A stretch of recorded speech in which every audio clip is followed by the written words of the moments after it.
Now, Goltz, alongside Monsignor John Perkington, who oversees 6 Nebraska Catholic high schools, both say they would love to take on more special education kids if they were given more state funding.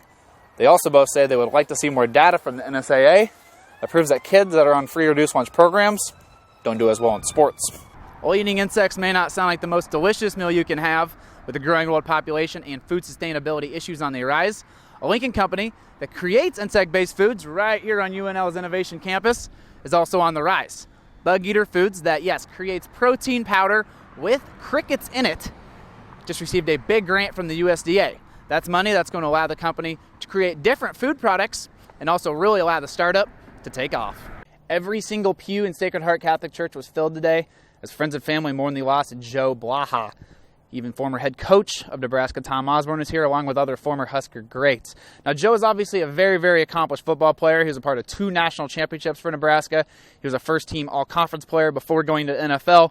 As accomplished as he was on the football field, after talking to friends and family at the reception luncheon earlier today, it's very, very apparent he was even a better man. To give you an illustration of just how loved Joe Blaha was, I got to the funeral about 20 minutes in advance, and I had to park about 4 blocks down the road in the neighborhoods.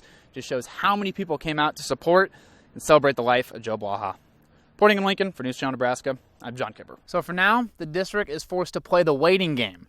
They're going to maintain the field for around $1,000 per year and do a few things to limit their liability, such as get rid of these old concrete bleachers, this dilapidated press box, and they're going to move the goalposts from here over to Humboldt.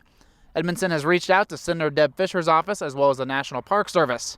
She keeps getting a familiar answer, though, that in order for anything to happen, Congress will need to pass a law. On nice days during the upcoming winter, golfers in Nebraska City likely will not have the chance to hop in a golf cart and come play 9 holes out at Wildwood Golf Course due to budgeting constraints.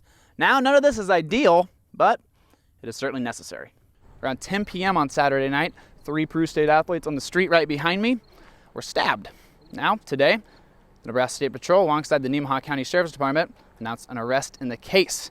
24-year-old Peru State basketball player Jeff Land Neverson was arrested for first-degree assault as well as use of a weapon to commit a felony. Now, details are still murky in exactly what happened, but I was able to talk to a neighbor who lives a couple houses down and saw a lot what preceded the stabbing. He says it doesn't appear that it was a drunken fight at a party. Instead, it appears like it might have been a planned attack. In July of this year, head coach of the Peru State volleyball team, Nathan Baker, abruptly quit, leaving a very talented Bobcat volleyball squad without a head coach. Now, fortunately for the team, they are a especially tight-knit group, and therefore, they are off to the hottest start in over a decade.